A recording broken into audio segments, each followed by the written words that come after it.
Hello everyone, so welcome to UPSC by Prateek Saurabh. अभी तक हमने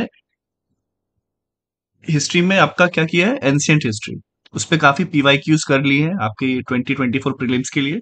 चलिए अब हम मॉडर्न हिस्ट्री करते हैं आज से। और ये जो है आपका इंडियन नेशनल मूवमेंट, इससे हम करेंगे। तो जितने भी ये सारे अब continuously on a daily basis आपके पास 40 से 50 क्वेश्चंस आते रहेंगे। ओके, चलिए देखते हैं पहला क्वेश्चन क्या है। The radical wing of the Congress Party, with Jawaharlal Nehru as one of its main leader, founded the Independence for India League। तो ये जो है independence for India league, okay, ये इन अपोजिशन, किस चीज के अपोजिशन में जवाहरलाल नेहरू ने एज अ मेन लीडर ये खोला था। तो इसका आंसर क्या होगा? Finance commission, national development council, Nehru report या द कॉन्स्टिट्यूशन ऑफ इंडिया। इसका जो आंसर है, इसका आंसर है नेहरू रिपोर्ट। ओके, इसका आंसर है नेहरू रिपोर्ट।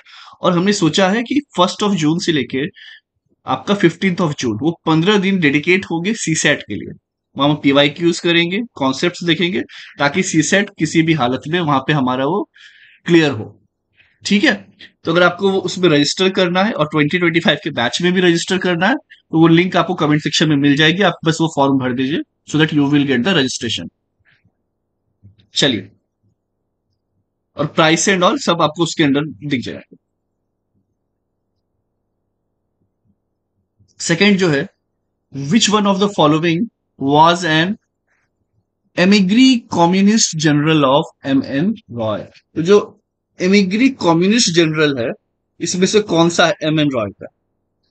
क्या किसान सभा है, दी वर्कर है, अनुशीलन है, या वैंगार्ड है? तो इसका आंसर है सी, वैंगार्ड। ओके, इसका जो आंसर है ये है सी, vanguard.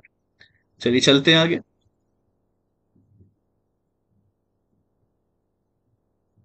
Question number 3, what is the correct sequence of the following events. तो इस इवेंट्स के जो है करेक्ट सीक्वेंस, ये हमें देखना है। पहला दिया आपका लखनऊ पैक्ट, ठीक है। सेकेंड है इंट्रोडक्शन ऑन डायरकी, ठीक है। थर्ड है रोवेल्ट एक्ट, ठीक है। फोर्थ है पार्टीशन ऑफ बंगाल। तो अब सबसे पहले क्या हुआ है वो हमें देखना है। अब करेक्ट जब सीक्वेंस की बात कर दी, असेंडिंग डिसेंडिंग कुछ नहीं लिखा है, तो हम इसे मान लेंगे असेंडिंग ऑर्डर में, बढ़ते क्रम में। सबसे पहले क्या हुआ, उसके बाद उसके बाद उसके बाद उसके बाद। ओके, तो ये है जो है हमें यहां पर बताना है। रॉवेल्ट एक्ट है, इंट्रोडक्शन टू डायल, ये कब हुआ? ये 1919 में हुआ है। रॉवेल्ट एक्ट भी जो है आपका, ये भी 1919 में हुआ है। लेकिन ये इस दो में जो है आपको हल्का सा डाउट हो सकता है, ठीक है। लखनऊ पैक्ट कब हुआ है? 1916 में हुआ। पार्टीशन ऑफ बंगाल 1905 में हुआ। क्लियर? तो इस हिसाब से इसका आंसर क्या होगा? सबसे पहले क्या हो गया? 4 हो गया। इसके बाद आपका 1 हो गया, लखनऊ पैक्ट 1916। इसके बाद जो है आपका क्या आएगा? इंट्रोडक्शन ऑन डायरकी या फिर रॉवेल्ट एक्ट। तो देखिए, इसमें मंथ का जो है यहाँ पे मैं आपको बताना चाहूंगा, इसका आंसर बी है। पहले तो आपका हो ही गया पार्टीशन, फिर आ गया लखनऊ पैक्ट। यहाँ एक ये चीज है कि ये दिसंबर में हुआ है।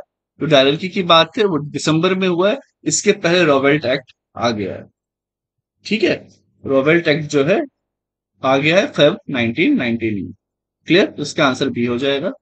इसके बाद हम फोर्थ देखते हैं। फोर्थ क्या कह रहा है? दी बैरा डकैती, ठीक है। तो ये जो इंग्लिश में भी ऐसा कोई डकैती की तरह वर्ड था नहीं, तो वो हिंदी वर्ड से ही लिया गया। तो ये क्या है आपका? बहरा डकैती was the first major venture of the revolutionary terrorists of freedom movements in। ये कहाँ की बात है? क्या ये बॉम्बे कर्नाटका के आसपास हुआ था? ये बहरा डकैती पंजाब, ईस्ट बंगाल, या फिर मद्रास प्रेसिडेंसी में? देखिए, इसका जो आंसर है ये हुआ है आपका ईस्ट बंगाल में। अभी ये किन्होंने किया है? ये किया है आपका पुलिन दास, ठीक है। तो वो जो है उन्होंने 1908 में, जो अंग्रेजों का जो चीज है, आप बोल सकते हैं कि उनका डकैती किया। ठीक है, चलिए नेक्स्ट क्वेश्चन देखते हैं हम। ये महात्मा गांधी के रिलेटेड है। और देखिए, सारे एमसीक्यू हिस्ट्री के इंपॉर्टेंट है, बहुत बार रिपीट होते भी हैं। तो इस तरीके से ध्यान से आप सारे क्वेश्चन सॉल्व करते चले।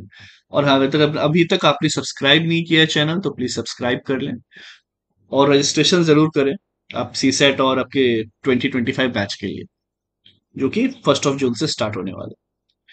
इसके बाद देखते हैं इन 1930 महात्मा गांधी ने जो स्टार्ट किया सिविल डिसोबीडियंस मूवमेंट, वो कहां से किया? सेवाग्राम, दांडी, वर्धा और साबरमती। अब देखो, देखिए, ये जो हम कहते हैं ना साबरमती के संत तूने कर दिया कमाल, अब यहाँ पे क्या है, जो दांडी मार्च की जब हम बात करते हैं तो शुरुआत की थी साबरमती से और खत्म किया था दांडी यात्रा यहाँ पे, जहां पे उन्होंने सॉल्ट ब्रेक किया। ठीक है, तो स्टार्ट कहां से हुआ है? वो साबरमती से हुआ है। यहाँ पे ये दिमाग में रखना है, साबरमती से हुआ है। कब से कब स्टार्ट हुआ है ये आपका? 12 मार्च 1930, 12 मार्च 1930 को स्टार्ट किया है और 6 अप्रैल 1930 को खत्म किया। ये भी डेट बहुत इंपॉर्टेंट हो जाती है, आपको ये याद रखना है। ठीक है, ये आपको याद रखना। इसके बाद देखेंगे हम अगला क्वेश्चन क्या कह रहा है, which one of the following pairs is not correctly matched? कौन से पेयर जो है करेक्टली मैच्ड नहीं है? ये है आपका जमनालाल बजाज, ये सत्याग्रह, आश्रम एट वर्धा। क्या ये सही है? जी सही है। दादा भाई नौरोजी, बॉम्बे एसोसिएशन, यस ये भी करेक्ट है।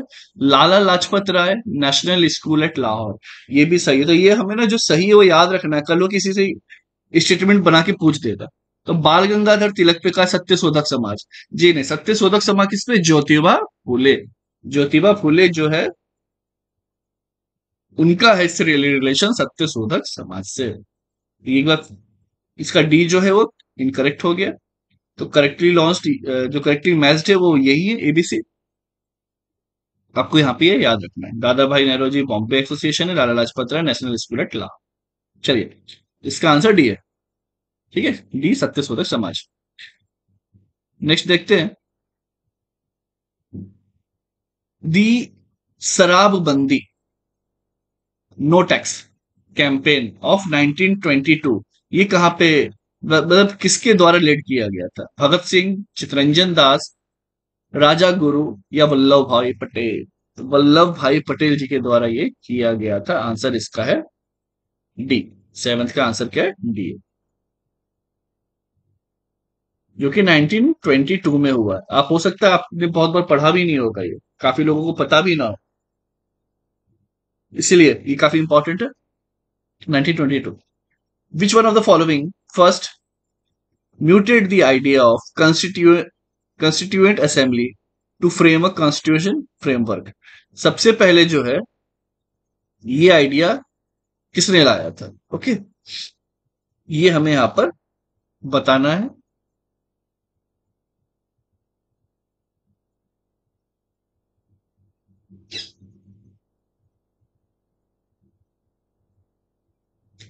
कुछ नहीं, इसका थोड़ा सा डाउट हो रहा है।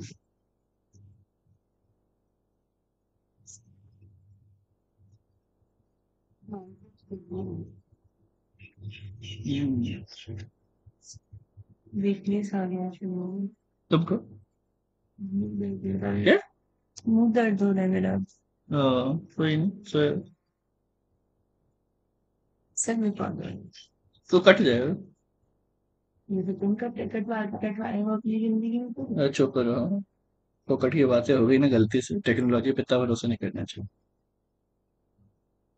I am ordering something.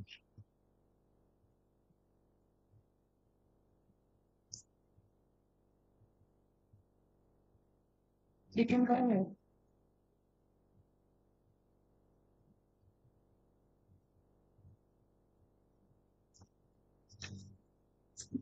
तो ये किया गया था स्वराज पार्टी 1934 बाई चितरंजन दास। ठीक है, सीआर दास के द्वारा किया गया था। एट्थ का आंसर हो गया आपका ए। चलिए, नाइन्थ क्या है? नाइन्थ क्या है? Given below are two statements. ठीक है, दो स्टेटमेंट दी हुई है, देखते हैं हम क्या है। और स्टेटमेंट पे कहा गया है,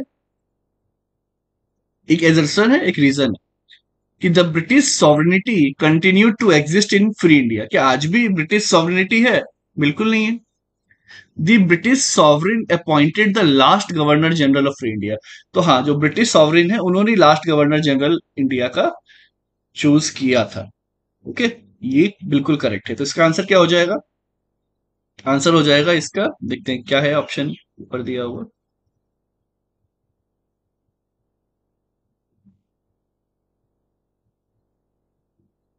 यस, इसका आंसर है ए। और यस, ए फॉल्स है, आर ट्रू है। बी जो इसका करेक्ट आंसर हो जाएगा। चलिए नेक्स्ट देखते हैं। Who among the following leaders did not believe in the drain theory of दादा भाई नौरोजी? पहली बात, ड्रेन थ्योरी किनकी थी, ये इंपॉर्टेंट हो जाता है क्वेश्चन। तो ये दादा भाई नौरोजी की थी।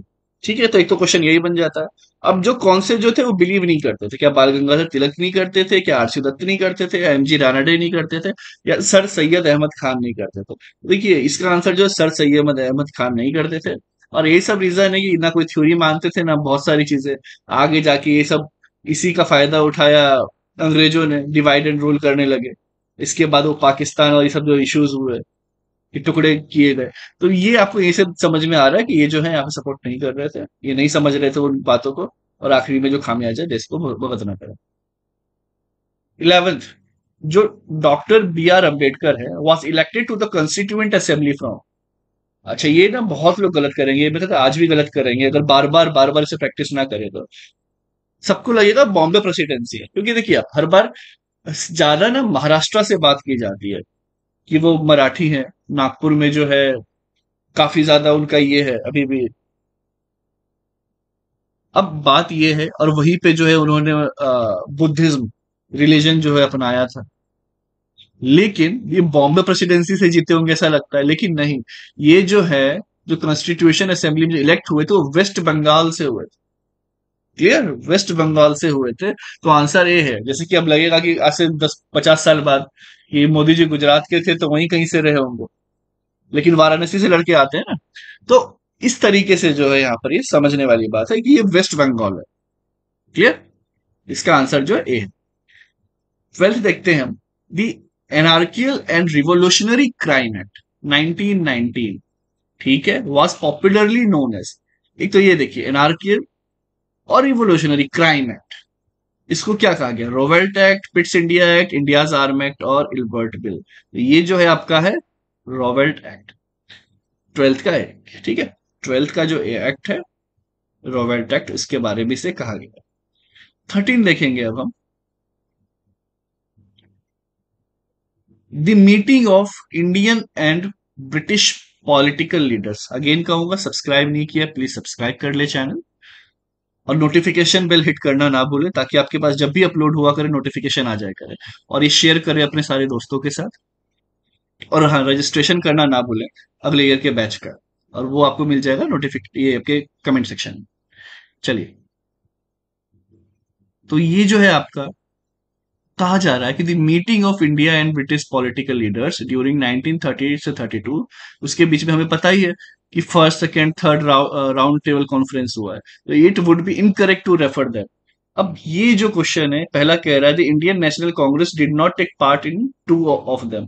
हाँ, ये भी सच्चाई है कि दो में पार्ट नहीं लिया था। तो क्या इस कारण इसे ये कहा जा सकता है कि it would be incorrect to refer to them as? अब ये एक क्वेश्चन ही ऐसा है, अगर आप सारे ऑप्शंस देखेंगे तो मैं होता यहाँ पे इसे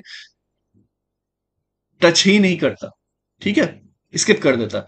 रीजन भी कि ये लगेगा सबको कि हाँ ये सही है, इस कारण नहीं करना चाहिए, बट एक्चुअली मैं इसका मैं आंसर बता देता हूँ। इसका आंसर जो है ये है D. It was an instance of conference held in 3 seasons and not that of 3 separate conference. ये इसका डी जो है इसका करेक्ट आंसर है। लेकिन कंफ्यूजन तो एक ही साथ डेफिनेटली हो जाता है। तो ऑब्वियस सी बात है, आपको सारे क्वेश्चंस वैसे भी नहीं करने। अगर आपको कहीं डाउट हो रहा है तो वो बेटर है कि वहां पर आप उसे छोड़ दें, ना कि निगेटिव मार्किंग में चप चले जाए। ओके, चलिए नेक्स्ट क्वेश्चन देखेंगे हम। चलिए 2 क्वेश्चन और देख लेते हैं तो ये कंप्लीट हो जाएगा 15 तक। Who among the following was a prominent leader of the Congress socialist party? तो जो कांग्रेस सोशलिस्ट पार्टी है उसके प्रोमिनेंट लीडर कौन है? एम एन रॉय है क्या, गणेश शंकर विद्यार्थी हैं, पट्टम थन्नू पिल्लई, या फिर आचार्य नरेंद्र देव?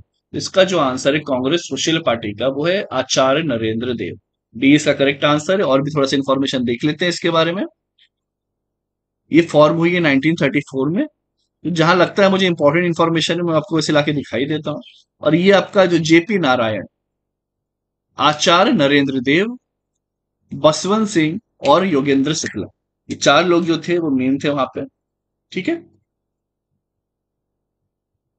तो इसका आंसर जो हो जाएगा आपका आचार्य नरेंद्र देव, डी करेक्ट आंसर। अब मैच करना है फर्स्ट एंड सेकंड, सिलेक्ट करना है करेक्ट आंसर। ठीक।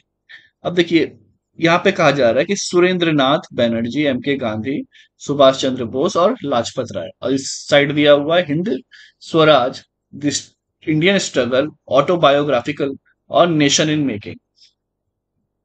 तो इसका आंसर क्या होगा? देखिए, एम के गांधी ने हिंद स्वराज लिखा है, ये पता ही है। तो ये बी का क्या हो गया? वन। बी का वन हो गया, तो अब ये बी और डी तो एलिमिनेट कर देंगे। जो सुभाष चंद्र बोस है उन्होंने लिखा था द इंडियन स्ट्रगल, तो बी का वन सी का टू कहां पर है? बी का वन सी का टू हो गया, यही इसका आंसर होगा। अब ए का क्या है? फोर है Surendra Nath Banerjee, a nation in making, और Lajpat Rai, autobiographical writing. Okay, autobiographical writing. इसका आंसर क्या हो गया? 15 का सी, जो भी हमने देख लिया। सुरेंद्र नाथ बैनर्जी क्या थे? Nation in making. तो आई होप आपको ये इनिशिएटिव काफी फायदेमंद होगा आपके लिए। और हाँ, एंशियंट हिस्ट्री के ऑलरेडी हमने किए हुए हैं, तो प्लीज प्लेलिस्ट में जाके जो भी 50 70 100 क्वेश्चंस किए हैं वो आप करें। और आप बताएं अब कि कितने questions on a daily basis कराए जाए, और और किस तरीके के इनिशिएटिव अभी इस प्रीलिम्स को देखते हुए लाए जाए। ओके, तो आप बताइए, ऑन अ डेली बेसिस वो जरूर आएगा। चलिए फिर मिलते हैं नेक्स्ट सेशन में, तब तक के लिए जय हिंद।